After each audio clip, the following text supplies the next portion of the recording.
வினோத வாய்ஸ் நேயர்களுக்கு வணக்கம். நான் உங்கள் கிருஷ்ணவேல். வழக்கமாக எதையாவது ஒன்று சீரியஸான டாபிக் எடுத்து பேசிக்கிட்டு, அப்புறம் இல்லை அரசியலை பற்றி பேசிக்கிட்டு இப்படியே போட்டு ஓட்டிகிட்டே இருக்கிறோம். வித்தியாசமாக ஏதாவது பேசுவோமே. இன்றுமால இன்றைக்கி எதை பற்றி பேசுகிறோம் அப்படின்னு சொன்னால், ஒரு நாத்திகனாக வாழ்வதில் இருக்கக்கூடிய கஷ்டங்கள், சிக்கல்கள்லாம் இருக்குது. அந்த விஷயங்கள் தான் பெரிய விஷயம். அப்படி ஒரு நாத்திகனாக வாழ்வதில் தினசரி சிக்கல்கள் என்னெல்லாம் இருக்குது அப்படின்னு ஒரு விஷயம் இருக்குல்ல, அதை பற்றி இன்றைக்கி விரிவாக வேடிக்கையாக பார்க்கலாமா? முடிஞ்சால் ஜோக்காக சொல்ல பார்க்குறேன். எனக்கு ஜோக் அடிக்காது, அவ்வளோலாம் வராது. அன்றாட வாழ்க்கையில் எதெல்லாம் சந்திக்கிறோம் அப்படின்றத பற்றி நீங்கள் பேசணும்.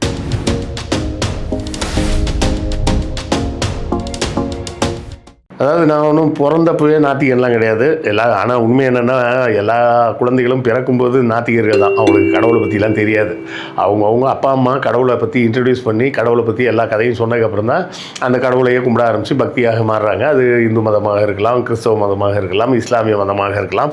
எந்த மதத்தை சேர்ந்தவர்களாக இருந்தாலும் அவர்கள் பெற்றோர்கள் சொல்லி கொடுத்து தான் அந்த மதத்துக்கு உட்பட்ட மனிதர்களாக அவங்க மாறுறாங்க. அந்த சாதியை சேர்ந்தவங்க சொல்லிக் கொடுத்து நம்ம இந்தியாவில் எக்ஸ்ட்ராவாக சாதியும் சேர்ந்துக்குது. அந்த சாதி அப்படின்றதையும் சேர்த்து அவங்க தான் சொல்லிக் கொடுக்குறாங்க. அதை வச்சு தான் எல்லோரும் தெரிஞ்சுக்கிறாங்கன்னு வச்சிங்களேன். ஸோ நான் எப்போது நாத்திகனாக என்னை உணர்ந்தேன் அப்படின்றத நான் பல முறை சொல்லியிருப்பேன். பார்க்காதவர்களுக்காக சின்னதாக ஒரு ரீகேப். சுமார் 27 வயது வரை நான் முழுக்க பக்திமான் மட்டும் இல்லை, நெத்தியில் நாமம் வச்சுருப்பேன், ஸ்படிக மாலை, அது இது காப்பு இப்பெல்லாம் போட்டுக்கிட்டு நானும் சுற்றிக்கிட்டு இருந்தேன். அந்த டைமில் ஒரு முதல் முறையாக டாக்டர் அம்பேத்கர் எழுதிய ஹூ ஆர் சூத்ராஸ் அப்படின்ற ஒரு புத்தகத்தை படிக்க தொடங்கினேன். அது ஒரே நைட்டில் ஃபுல்லாக படித்து முடித்து அந்த தொகுதியை ஃபுல்லாக படிச்சுட்டு அன்றைக்கி விடியும் போது எல்லாத்தையும் கழட்டி தூக்கி போட்டு முழுமையான நாத்திகனாக ஒரே ராத்திரியில் மாறிட்டேன். அவ்வளோதான். அதுக்கப்புறம் நெவர் வென்ட் பேக்.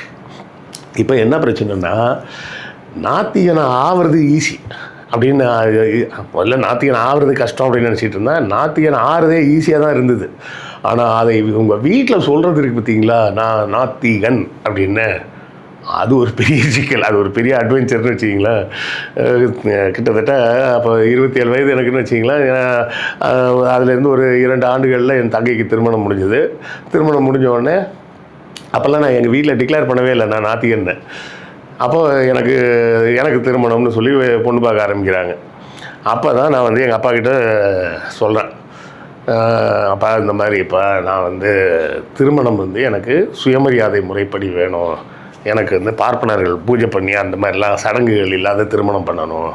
அதுக்கு யார் ஒத்துக்கிறாங்களோ அந்த பொண்ணை நான் திருமணம் பண்ணிக்கிறேன். நான் திருமணத்துக்கு முன்னாடி பொண்ணை பார்க்கணுன்னு அவசியமே கிடையாது எனக்கு. நீங்கள் இதுதான் பொண்ணு, இவங்க ஒத்துக்கிறாங்கன்னு சொல்லுங்கள். எத்தனாம் தேதி கல்யாணம்னு நிச்சயதார்த்தம்னு ஒன்று வைப்பாங்கல்ல, அதுக்கு முன்னாடி அந்த நிச்சயதார்த்தத்தன்னைக்கு நான் பொண்ணை பார்த்துக்கிறேன். அதுக்கு முன்னாடி நான் பார்க்கணுன்னு அவசியம் இல்லைன்னு. என்ன ஆச்சு அப்படின்னு பார்த்தீங்கன்னா, சுமார் என் தங்கைக்கு திருமணமாகி 7 ஆண்டுகள் ஆச்சு. அப்படி ஒரு சுயமரியாதை திருமணத்துக்கு ஒத்துக்கொள்ளக்கூடிய ஒரு பெற்றோரை கொண்ட ஒரு பெண்ணை தேடி பிடிப்பதற்கு 7 வருஷம் கழிச்சு, அதாவது 99 என் தங்கைக்கு திருமணம், என்னுடைய திருமணம் 2006. சுமார் எனக்கு 36 வயதில் தான் நான் திருமணம் பண்ணேன். அது முதல் சிக்கலே என்னென்னா, இந்த நாத்திகனாக இருப்பது அப்படிங்கிறது தான். இதை நான் சமரசம் பண்ணிவிட்டு இல்லை பார்ப்பனர் புரோகிதரை வச்சு திருமணம் பண்ணிக்கலாம் சரின்னு சொல்லியிருந்தேன்னா அடுத்த வருஷமே கல்யாணம் ஆகிருக்கும். 2000லேயே எனக்கு கல்யாணம் ஆகிருக்கும். இன்றைக்கி தேதிக்கு எனக்கு கல்யாணம் ஆகி 26 வயசில் பையனே இருப்பான், வேலைக்கே போயிருப்பான்னு வச்சிங்களேன். இப்போ தான் என் பையன் +2 முடிச்சு காலேஜுக்கே போகிறான். ஸோ நாத்திகனாக இருப்பதில் ஏற்பட்ட 2வது சிக்கல் அதை குடும்பத்தில் சொல்வது.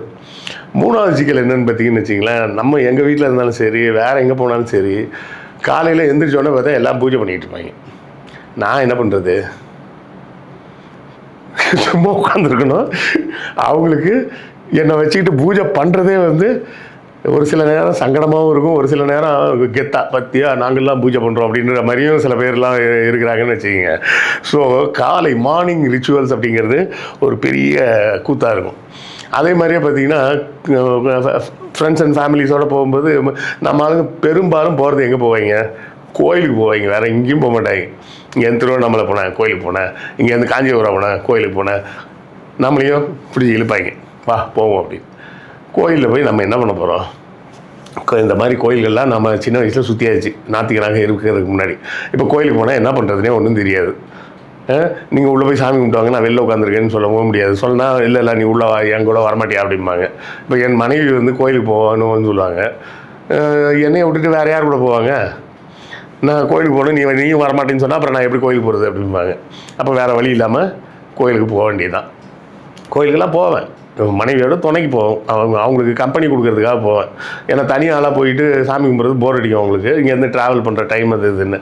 ஸோ அவங்க கூட கோயிலுக்கெல்லாம் போவேன். போய் சும்மா அப்படியே சுற்றி பார்த்துட்டு சிற்பங்கள் எல்லாம் பார்த்துட்டு அப்படியே வந்து உட்காந்துரும். ஆனால் முக்கியமான விஷயம் என்ன தெரியுங்களா? கோயிலும் சாமியும் தான் நமக்கு ஆகாது. அதுக்காக அங்கே விற்கிற பிரசாதம்லாம் ஆகாதுலாம் கிடையாது. அதெல்லாம் அந்த தேவஸ்தான ஸ்டால்லாம் போட்டிருப்பாங்கல்ல, அங்கே நல்லா முறுக்கு, பொங்கல் அதெல்லாம் வாங்கி புளியோதரை எல்லாம் விற்பாங்க. அதெல்லாம் நல்லா வாங்கி சாப்பிட்டு தெம்பாக தான் வருவோம். இப்போ சாமியிடம் தான் பிணக்கே தவிர பிரசாதத்திடம் நமக்கு பிணக்கெல்லாம் கிடையாது. தாராளமாக பிரசாதம்லாம் வாங்கி சாப்பிடுவோம். இதுக்கு மேலே இன்னொரு முக்கியமான 2 இடங்கள் வந்து பார்த்திங்கன்னா ரொம்ப சிக்கலான இடம். முதல் இடம் எதுன்னு பார்த்திங்கன்னா கல்யாணங்கள். இந்த கல்யாணத்துக்கு போகுமா, அவங்க பண்ணுற கூத்தெல்லாம் பார்த்தா எரிச்சலாக இருக்கும். ஏன்டா டேய், பொண்ணு மாப்பிள்ளையும் தாலி கட்டி கல்யாணம் பண்ண போகிறீங்க, கல்யாணம் பண்ணிட்டு அவங்கள ஃபஸ்ட் நைட் காமிச்சிட்டு உங்கள் வேலையை பாருங்கடா அப்படின்னா உட்காந்து 2 மணி நேரத்துக்கு மந்திரத்தை சொல்லி அவனை கூப்பிட்டு உட்கார வச்சு இவனை கூப்பிட்டு உட்கார வச்சு மாலையை போட்டு இவனுக்கு மாலையை போடு, அங்கே அச்சதையை போடு, இதை போடு, அதை போடு அப்படின்னு சொல்லிட்டு வரிசையாக ஒரு 2 மணி நேரம் பண்ண அவனுக்கு அடிக்கிற கூத்து இருக்குது பார்த்தீங்களா. வேறு வழி இல்லை, சொந்தக்காரங்க அப்படின்றதுனால நம்ம பொறுத்துக்கிட்டு உட்கார்ந்துருக்கிறது. அது ஒரு பெரிய தலைவலி. இது தலைவலின்னா இன்னொன்று தர்ம சங்கடம். அது எங்கன்னு பார்த்திங்கன்னா மரணம் நிகழ்ந்த துக்க வீடுகள். அங்கே போகும்போது இன்னும் கஷ்டமாக இருக்கும். ரீசெண்டாக ஒரு சொந்தக்காரங்க ஒருத்தங்க இறந்து போயிட்டாங்க. போயிருந்தோம். போயிட்டு எனக்கு ரொம்ப கஷ்டமாயிடுச்சு. என்னென்னா அந்த இறந்தவர் பிரெயின் டெட்டாக இருந்தவருக்கு 5 நாள் எக்ஸ்டர்னல் சப்போர்ட்டில் உட்கார வச்சுருக்காங்க. எக்ஸ்டர்னல் சப்போர்ட்லன்னா என்னென்னா மூச்செல்லாம் விடுவாங்க, எல்லாம் பண்ணுவோம். பிரெயின் டெட்னா ஆள் செத்துட்டாருன்னு அர்த்தம் மெடிக்கல் டேர்மில். நீங்கள் ஏதாவது டாக்டர்கிட்ட கேட்டு பாருங்கள். பிரெயின் டெட்னா என்னென்னா உடல் உறுப்புகள்லாம் இயங்கும், ஆனால் அவர் இல்லை. அவர் ஒருத்தர் உயிரோடு இருக்கார் இல்லைன்றதே அவரோட கான்ஷியஸ்னஸ் தான். அவரோட கான்ஷியஸ்னஸ் அவரோட பிரெயினில் தான் இருக்குது. பிரெயின் வேலை செய்யலை அப்படின்னு சொன்னாலே அவர் இறந்துட்டாருன்னு தான் அர்த்தம். மெடிக்கல் டேர்மில் அவர் இறந்துட்டாருன்னு தான் அர்த்தம்.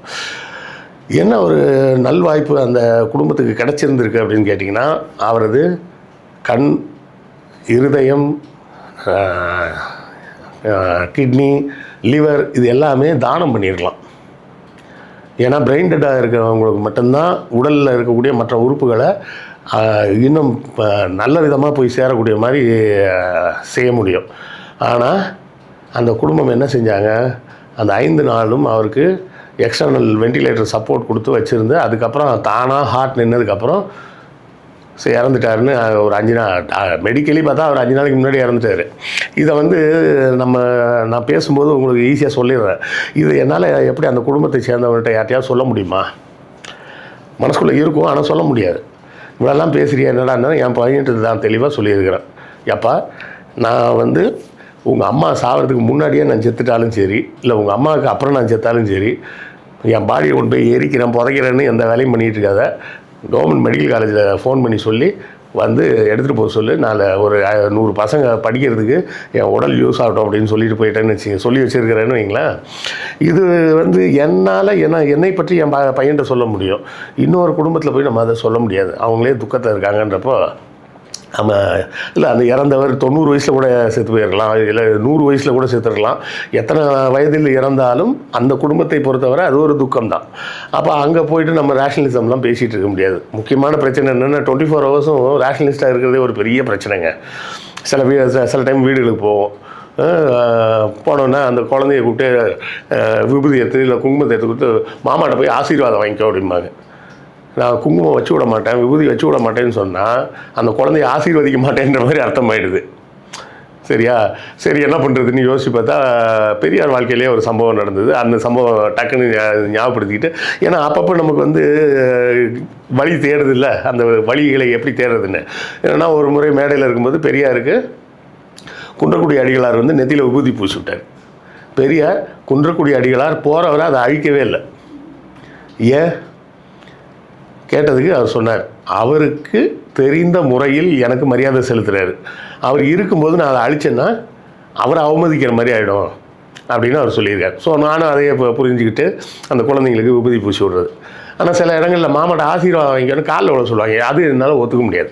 நான் என் பையன்ட்டையும் சொல்லியிருக்கிறேன், பார்க்கக்கூடிய எந்த குழந்தையாக இருந்தாலும் இது மாதிரி காலில் விட சொன்னாங்கன்னா உடனே பிடிச்சி சொல்கிறாங்க, பாரு யார் காலையும் விடக்கூடாது, அது தப்பு அப்படின்னு நான் சொல்லி கொடுத்துட்டு வந்துடுவேன். என்னால் முடிஞ்ச ஒரே ஒரு விஷயம், எந்த வீட்டுக்கு போனாலும் எந்த குழந்தைய பார்த்தாலும் இந்த ஒரு விஷயத்தை நான் சொல்லி கொடுத்துட்டு வந்துடுவேன். யார் காலையும் விடக்கூடாது, காலில் விழுவது தப்பு, அது செய்யாதீங்க. நமக்கு இந்த ஜாதகம் ஜோசியம் இதிலெல்லாம் எதுலேயுமே நம்பிக்கை கிடையாது. ஆனாலும் நம்ம வீட்டில் இருக்கிறவங்க நான் அங்கே பார்த்தேன், அவங்க இப்படி சொன்னாங்க அப்படி சொன்னாங்க அப்படின்லாம் வந்து சொல்லிகிட்டு இருக்கும்போது எரிச்சலாக இருக்கும் ஒரு பக்கம். இன்னொரு பக்கம் பார்த்திங்கன்னா நம்ம செஞ்ச தவறுகளின் மூலமாக ஏதோ ஒரு வேலை தப்பாக நடந்திருக்கும். உடனே பத்தியா நான் அன்றைக்கே சொன்னல உனக்கு ஜோசியத்தில் இப்படி தான் இருக்குது அப்படி தான் இருக்குது, இப்போது நீ சாமியை நம்புறியா அப்படின்ட்டு வந்துடுவாங்க. அதுக்கு ஒன்றும் பண்ண முடியாதுன்னு வச்சிங்களேன். ஜாதகம் ஜோசியம் இது எல்லாமே ஏமாத்து வேலை, ஃப்ராடு வேலை அப்படின்றது நமக்கு நல்லாவே தெரியும். சரி, இதெல்லாம் விடுங்க சார். அதுக்கப்புறம் வேறு எங்கெல்லாம் பிரச்சனை வரும்னா எல்லா இடத்துலையுமே பிரச்சனை வருங்க. ஒரு ஆஃபீஸில் இருப்போம், திடீர்னு அவனுங்க வந்து ஆயுத பூஜை அப்படின்னு சொல்லிட்டு பூஜையை போடுவாங்க. நான் அந்த நேரம் பார்த்து தம்மடி போகிறேன்னு சொல்லிட்டு வெளில போயிடுவேன். அவங்களாம் முடிச்சுட்டு வரட்டும் அப்படின்னு சொல்லிட்டு ஒரு அரை மணி நேரம் கழித்து தான் வருவேன். நம்ம என்ன பிரச்சனைனா, நாத்திகம் பேசுகிறது பகுத்தறிவு பேசுகிறது ஈஸி. ஆனால் அதை ஒருத்தர் செயலில் செஞ்சிகிட்டு இருக்கும்போது நம்ம உள்ளே போய் நம்ம அந்த வேலையை சொல்ல முடியாது. சொன்னோம்னா அது வந்து அவர்களை அவமதிக்கிறது தான். ஒரு அவங்க வந்து ஒரு நம்பிக்கை வச்சுருக்கிறாங்க, அந்த நம்பிக்கையின் அடிப்படையில் அவங்க ஏதோ ஒரு பூஜை பண்ணுறாங்க. அது எந்த மதத்தை சேர்ந்தவங்களாக வேணா இருக்கட்டும், இந்து மதம்னு நான் சொல்ல வரல. எந்த மதத்தை சேர்ந்தவராக இருந்தாலும் அவர்கள் மதத்தை சார்ந்து அவங்க ஒரு வேலையை செய்யும்போது நாம் குறுக்க போகிறது மரியாதை கிடையாது. இப்போ நான் அலுவலகம் வச்சுருக்கும்போது எங்கள் அலுவலகத்தில் இஸ்லாமியர் ஒருத்தர் வேலை பார்த்துக்கிட்டு இருந்தார். அவர் அந்த தொழுகை நேரத்தில் எனக்கு கொஞ்சம் தனியாக ஒரு இடம் வேணும் சார் அப்படிம்பார். இப்போ ஏன் ரூம் எடுத்துக்கப்பா அப்படின்னு சொல்லிட்டு நான் தொழுகை பண்ணுற நேரத்தில் இந்த ரூம் விட்டு வெளில போயிடுவேன். அப்போ எங்கள் ஆஃபீஸில் பூஜையெல்லாம் பண்ணேனா அப்படிங்கிறா, பூஜையெல்லாம் நான் பண்ணது கிடையாது. நான் வேலை பார்த்த அலுவலகங்களில் பூஜை நடக்கும். நான் சொந்தமாக கம்பெனி வச்சு நடத்தும்போது அந்த கம்பெனியில் இந்த ஆயுத பூஜை புடலங்காய் விளக்கெண்ணெல்லாம் எதுவுமே பண்ண மாட்டேன். அதுக்கே சில பேர் கிண்டல் பண்ணுவாங்க. என்னென்னா, சார் நாத்திகராக இருக்கிறதுனால பாருங்கள் நமக்கு இந்த ஆயுத பூஜைக்கு வேறு ஆஃபீஸில் வேலை பார்த்துருந்தா பொரி ஸ்வீட்லாம் கிடைக்கும், நமக்கு அதுவும் கிடைக்கல பாருங்கள் அப்படின்வாங்க. அதாவது நம்மளுடைய நாத்திகம் மூலமாக பணத்தை மிச்சம் பிடிக்கிறேன் அப்படின்ட்டுவாங்க. ஸோ இப்படிலாம் இருக்கும்போது அப்போ உங்களுக்கு நம்பிக்கையே கிடையாதா சார் அப்படின்னு கேட்டால், அதெல்லாங்க எனக்கும் நம்பிக்கைலாம் உண்டு. அந்த நம்பிக்கை இருக்கிறதுனால தான் டெய்லி காலையில் எந்திரிச்ச உடனே யூடியூப் ஓப்பன் பண்ணி அனாலிட்டிக்ஸ் பார்க்குறேன். ஒரு நம்பிக்கையில் தான் இந்த வீடியோவாவது போயிருக்கா அந்த வீடியோ போயிருக்கா அப்படின்னு பார்த்து ஒரு நம்பிக்கையோடு தானே பார்க்குறோம். அங்கே போய் வெறும் ஃபேக்ட்ஸ்ன்னு சொல்ல முடியாதுல்ல, நான் ஏதாவது பண்ணி அதை வியூஸ் எல்லாம் வர வைக்க முடியாதுல்ல. ஸோ அந்த இடத்துல நம்பிக்கை இருக்குது. எப்படியாவது இந்த வீடியோ பார்ப்போம். ரொம்ப நாள் ஆச்சு நம்ம வீடியோலாம் வந்து 30,000-40,000 போயிட்டு இருந்தது ஒரு காலத்தில், இப்போ போக மாட்டேங்குது, ஏன்னு தெரியலையே, அனாலிட்டிக்ஸை பார்ப்போம் அப்படின்னு அனாலிட்டிக்ஸை பார்த்து டெய்லி அந்த நம்பிக்கையில் பார்க்குறேன்னு வச்சுக்கலாமா. ஸோ இந்த வீடியோ நல்லா இருந்ததுன்னா சொல்லுங்கள். இதே போலவே பகுத்தறிவை பற்றியும் நாத்திகம் பற்றியும் தொடர்ந்து நம்ம பேசுவோம். ஏன்னா உங்களுக்கு நாத்திகம் சார்ந்து இந்த மாதிரி சப்ஜெக்டை நீங்கள் பேசினா நல்லாயிருக்கும், அந்த சப்ஜெக்ட் பேசினா நல்லாயிருக்கும் அப்படின்னு தோணுச்சுன்னா அதையும் கமெண்ட்டில் சொல்லுங்கள். நீங்கள் கேட்கக்கூடிய விஷயங்களை பற்றி கண்டிப்பாக தனித்தனி வீடியோக்களாக கூட நாம் போடலாம். ரொம்ப நாளாக இந்த அரசியல் பேசி எனக்கு போர் அடிக்குது. பேசுகிற அளவுக்கு அரசாங்கத்துலேயும் எதுவும் நடக்கலை. ஸோ கொஞ்ச நாள் பொது கருத்துக்களாக ஏதாவது பேசுவோம். அடுத்த காணொளியில் சந்திப்போம். நன்றி, வணக்கம்.